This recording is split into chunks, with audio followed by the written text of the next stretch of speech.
इस कार्यक्रम के पुण्यार्चक हैं डॉक्टर प्रवीण भाई जी शाह, रेखा बहन प्रवीण भाई जी शाह, डॉक्टर विश्वास भाई सलोनी बेन, मानन यूवी समर्थ, डॉक्टर हीरल बेन, डॉक्टर धर्मेश भाई, कुमारी हित नवसारी, श्री अरुण चंद कल्याण चंद खवड़े, चित्राबाई अरुण चंद खवड़े, पुत्र कीर्ति कुमार ए खवड़े, दीपाली के खवड़े, आस्था कीर्ति कुमार खवड़े, आर्जव के खवड़े, यश ए खवड़े, 100 ऐश्वर्या यश खवड़े, श्री इंद्रसेन जैन, समस्त जैन परिवार दिल्ली 110092, श्री परेश वोरा, तारुलता वोरा, पिंकी तेजावत, बहन भावना कोठारी पटना, श्री पंकज प्रीति वोरा, प्रतीक वोरा, विरार मुंबई, श्री गिरीश वोरा, धारिणी वोरा, विरार, डॉक्टर श्री सुभाष दुर्कर जैन, मित्रनगर, मंगा, मंगलवेड़ा, सोलापुर, महाराष्ट्र। मंगलम पंच परमेष्टि, मंगलम तीर्थंकरम, मंगलम विश्वजिन्धर्मं,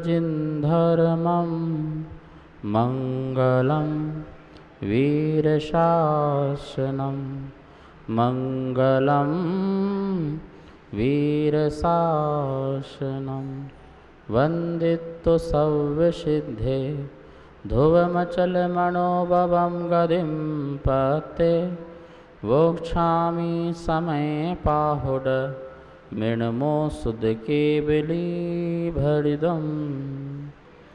समय सार परम मांगलिक ग्रंथ है। आचार्य कुंदकुंद देव द्वारा यह ईसा पूर्व प्रथम शताब्दी में लिखा गया है। भगवान महावीर स्वामी की वाणी को प्रस्तुत किया गया है 415 प्राकृत भाषा की गाथाओं में। आध्यात्मिक शैली है। तीसरा अधिकार कर्ता कर्म अधिकार चल रहा है और गाथा नंबर 134 चलेगी। जो दु कलु सोब ओगो, जीवानां शोकसायोदयो, तम जान जोग उदयम, जो जीवानम तुचेठौछाओ। जीवों के कल उपयोग मलिन उपयोग होते हैं, वो कसाय का उदय है। और जो जीवों के जो कुछ भी योग होता है वह चिट्ठ उच्छाओ, चित्त का जो उत्साह है वो योग का उदय है। दो बातें कह रहे हैं, योग और उपयोग। योग और उपयोग। उपयोग में जो भी कलुषता आती है, जो भी मलिनता आती है, वो कसाय उदयो, कसाय के उदय से होता है। क्रोध, मान, माया, लोभ ये कसाय हैं। और ये कसाय का जब उदय आता है तो जीव क्रोधी होता है, मानी होता है, मायावी होता है, लोभी होता है। तो उसका जो उपयोग है वो अशुद्ध हो जाता है। ये किसका उदय हो जाता है? कसाय का। किसका उपयोग अशुद्ध होता है? अज्ञानी का। किसका होता है? अज्ञानी का। कसाय का उदय तो ज्ञानी को भी हो सकता है, लेकिन जरूरी नहीं ज्ञानी अपने उपयोग को मलिन करे। ठीक है ना? उसकी भी कसाय का उदय चल रहा है। कर्म के उदय के कारण कसाय का उदय उसका भी चल रहा है, लेकिन वो क्रोधी मानी हो ऐसा जरूरी नहीं है। लेकिन अज्ञानी जो जीव होता है वह कसायों के उदय में अपने आप को कसाय से रंग लेता है, अपनी आत्मा को कृष्ण नील कपोत जैसी कसायों में अपने को रंग लेता है। इसलिए फिर उसे कसाई कहते हैं। किसी जीवों को मारने से कसाई नहीं, अपने को ही मारने से जीव क्या है? कसाई है। क्या मार रहा है? अपने शुद्ध उपयोग को मार रहा है। जो उसकी शुद्ध अवस्था है उस अवस्था का नाश कर रहा है। तो यहाँ कह रहे हैं कल, कल मतलब कलंक, मलिन, उस मलिनता से जिसका उपयोग जो है मलिन हो रहा है, ठीक है ना। जैसे पानी है, कीचड़ से क्या हो जाता है, गंदा हो जाता है, मट्टी आदि से गंदा हो जाता है। ऐसे ही आत्मा कषाय से गंदी हो जाती है, कषाय से गंदी हो जाती है। और मिट्टी को निकाल दो जल से तो मिट्टी पानी शुद्ध हो जाता है। ऐसे ही कषाय को निकाल दो अपने से तो आत्मा शुद्ध हो जाती है। अब देखिए कैसे मलिन होता है। कषाय के कारण व्यक्ति दो प्रकार के परिणाम करता है, एक शुभ रूप और एक अशुभ रूप। पहले हम ये समझ लें कषाय में कौन सी कषाय शुभ है और कौन सी अशुभ है। राग, द्वेष, मोह, ये तीन चीज़ें हैं, जिसमें से द्वेष और मोह तो अशुभ है। हम किसी से द्वेष भाव रखेंगे तो वो नियम से क्या है, वो अशुभ परिणाम है। यह मेरा है ऐसा परिणाम रखोगे, मोह का परिणाम रखोगे तो वो भी कैसा है, अशुभ परिणाम है, ठीक है ना। तो दो तो अशुभ है ही हैं, कौन, द्वेष और मोह। राग दो प्रकार से है, शुभ भी है और अशुभ भी है। जैसे आप भगवान से राग करते हैं, गुरु से राग करते हैं, तो ये शुभ हो गया। यदि भगवान से गुरु से राग ना हो और लोगों को अपने घर से ही राग रहे तो मंदिर क्यों आएंगे? भगवान से प्रेम ना हो, भगवान की वाणी से प्रेम ना हो, जिन शासन से प्रेम ना हो, गुरुओं से प्रेम ना हो, लगाव ना हो, आपकी भाषा में लगाव कह देते हैं। किसी को लगाव होता कितनी दूर दूर जाकर के दर्शन करने जाते हैं, संबित शिखर भागे भागे जा रहे हैं, पारसनाथ से लगाव होगा ना। जिसको पार्श्वनाथ से लगाव हो गया, ऐसे बोलते हो ना, एक लगन लग गई, ठीक है। ऐसे गुरु से लगन लग गई, कहाँ कहाँ से भाग करके कहाँ कहाँ समय निकाल करके काट पीट करके आ रहे हैं, ये क्या है, लगाव है। तो इसे कहेंगे शुभ। क्यों?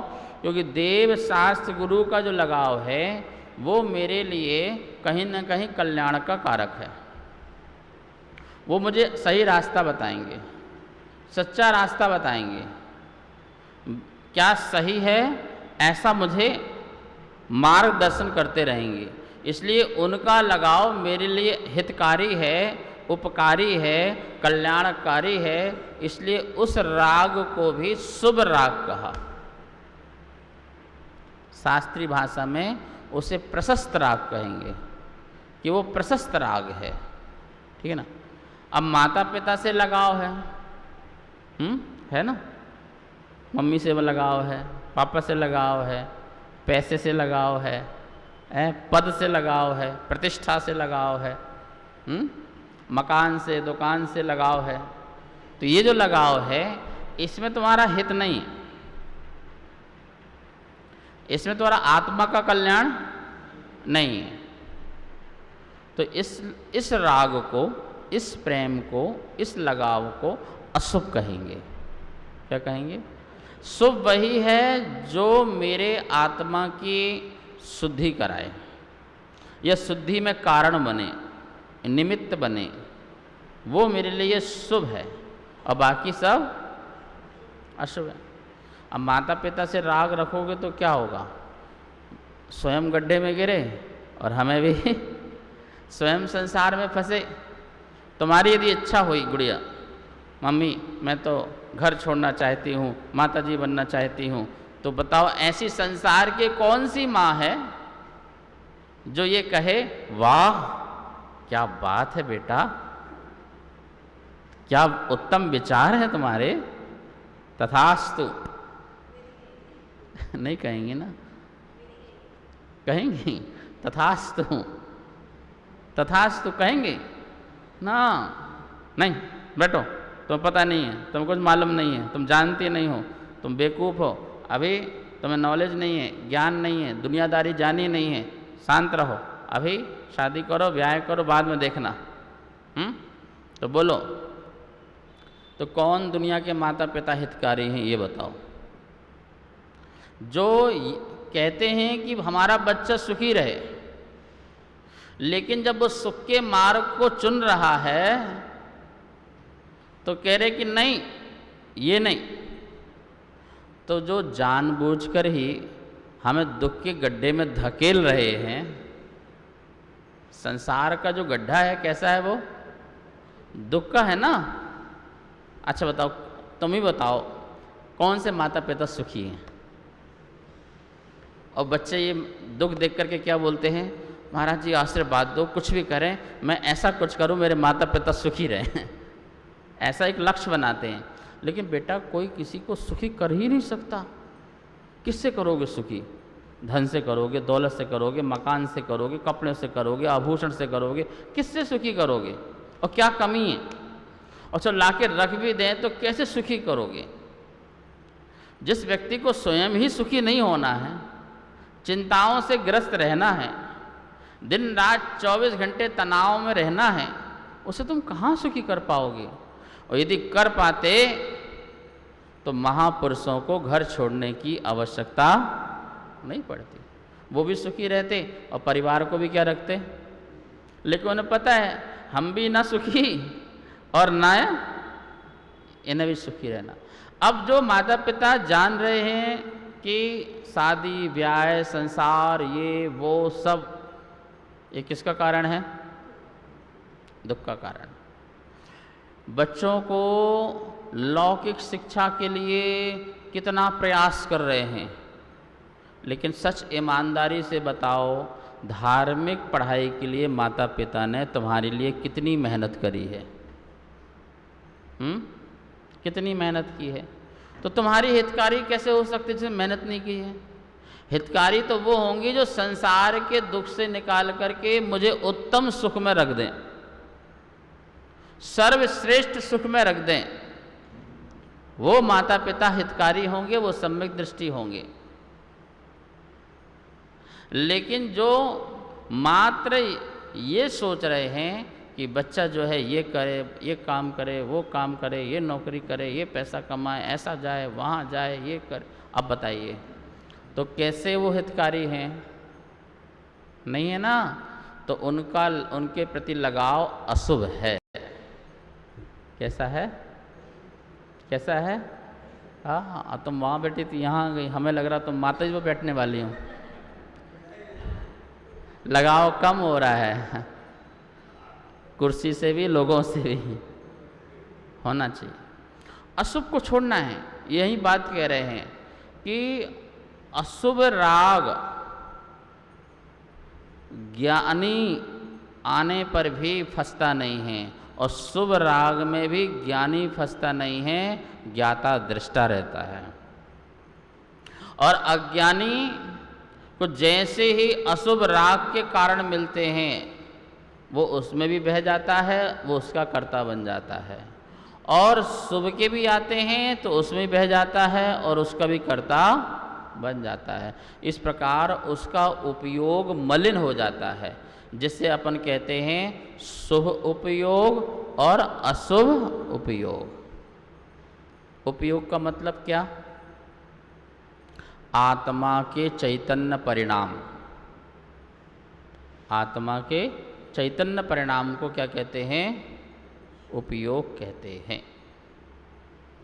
तो ज्ञान उपयोग और दर्शन उपयोग जो देखने जानने का काम करते हैं, ये माइक देखने जानने का काम नहीं करता, मेरी आत्मा देखने और जानने का भी काम करती है, ठीक है ना। लेकिन ये ज्ञान उपयोग और दर्शन उपयोग भी कसायों के उदय के कारण दूषित हो जाते हैं। कैसे हो जाते हैं?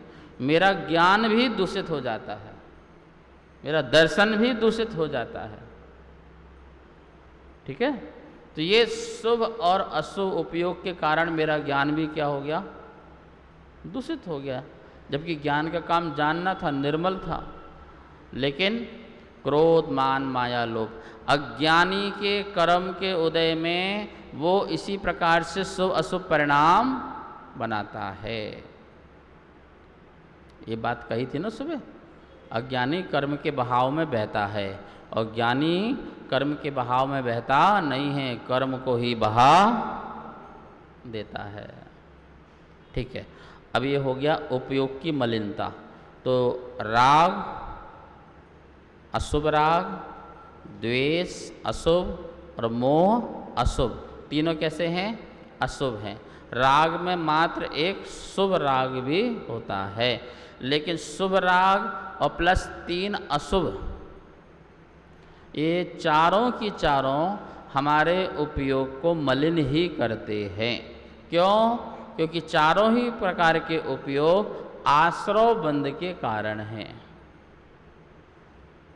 किसके कारण है? आश्रव के बंध के कारण है। और बंध जो है संसार देता है। आप कर्म का बंध गए तो क्या मिलेगा? संसार मिलेगा। क्यों? तुम्हारे हाथ में हथकड़ी लग गई तो अब क्या मिलेगा? ऐशो आराम मिलेंगे क्या? नहीं महाराज जी, कैसी बात कर रहे हो, हमारे लिए तो सोने की हथकड़ी लगाई गई है। आप लोहे की हथकड़ी नहीं है, हमारी कौन सी हथकड़ी है? तुम्हें लोहे की लगाई, तुम्हें सोने की लगाई और दोनों को जेल में डाला। बताओ, खुश हो? इससे तो खुश हैं, कम से कम सोने की तो लगी है। अरे अशुभ परिणाम की सजा, अशुभ परिणाम की सजा लोहे की हथकड़ी है और शुभ परिणाम की सजा सोने की हथकड़ी है। लेकिन सजा तो, अशुभ परिणाम की सजा नरक और त्रियंश है और शुभ परिणाम की सजा देव और मनुष्य है। लेकिन है तो चारों गतियां संसार, जन्म मरण, और जन्म मरण है तो वो संसार है, तो संसार में रुके हुए ना, मोक्ष तो नहीं हो गया ना, तो सजा है कि नहीं? चार गति की जेल में सजा काट रहे हैं। अशुभ परिणाम की तुम्हें सजा मिली, तुम्हें नरक पहुंचा दिया, तुमको जानवर बना दिया, और शुभ परिणाम की तुम्हें सजा मिली, दान पुण्य आदि करने से तुम्हें देव पर्याय पहुंचा दिया, तुम्हें मनुष्य पर्याय पहुंचा दिया। लेकिन जन्म मरण समाप्त नहीं हुआ। जन्म मरण तो ज्ञानी के समाप्त होते हैं, जो कर्म के उदय में भी उस कर्म रूप परिणत नहीं होते हैं। कर्म मतलब उस कर्म के फल रूप अपने उपयोग को नहीं करते हैं, बिल्कुल ज्ञाता और दृष्टा बन के रहते हैं। कैसे ज्ञाता दृष्टा बन के रहते हैं? जैसे कोई तुम्हारी प्रशंसा करे, आप बहुत अच्छी हैं, बहुत बढ़िया हैं, आप तो पढ़ती हैं, आप श्रद्धा करती हैं, आप कमाल है, आपका जीवन तो बड़ा धन्य है, ये आपकी बढ़िया प्रशंसा की जा रही है। और दूसरा व्यक्ति आके बोले, क्या बात है, तुम क्या करते हो, इतनी बस बेकार है, ये है वो है, और आपकी बढ़िया बुराई कर रहा है। तो एक ने आपकी प्रशंसा की, एक ने आपकी निंदा की, लेकिन दोनों में ही साम्य भाव रहना, ना एक से राग करना और ना एक से द्वेष करना। दोनों में ही समता का जो भाव रखना है, वो वीतराग भाव है, वो ज्ञानी का भाव है, वो आत्मज्ञानी का भाव है। ऐसा ज्ञानी किसी प्रकार का आगामी कर्म का बंध नहीं बांधेगा। प्रशंसा करने वाले से मैंने राग कर लिया तो उससे मेरा बंध बंध गया, निंदा करने वाले से मैंने बंध बांध लिया द्वेष का, तो उससे बंध बंध गया। तो अब क्या होगा? संसार ही चलेगा, ना हम यहाँ ना हम यहाँ, संसार ही चलेगा हमारा। ठीक है ना? इसलिए ज्ञानी वही है जो हर हाल में ज्ञाता और दृष्टा रहे। ज्ञाता दृष्टा का मतलब क्या है? जानो, देखो, जाने दो। क्या है? देखो, बोलो, देखो, जानो, जाने दो। अभी क्या करते हो? देखो, जानो, पकड़ो। उसने ऐसा कहा, वो अच्छा है। उसने ऐसा कहा, वो बुरा है। ये क्या किया? देखा, जाना और अच्छा बताओ, उसने पकड़ लिया कि तुमने पकड़ लिया? जेलर ने कैदी को पकड़ रखा है कि कैदी ने जेलर को पकड़ रखा है?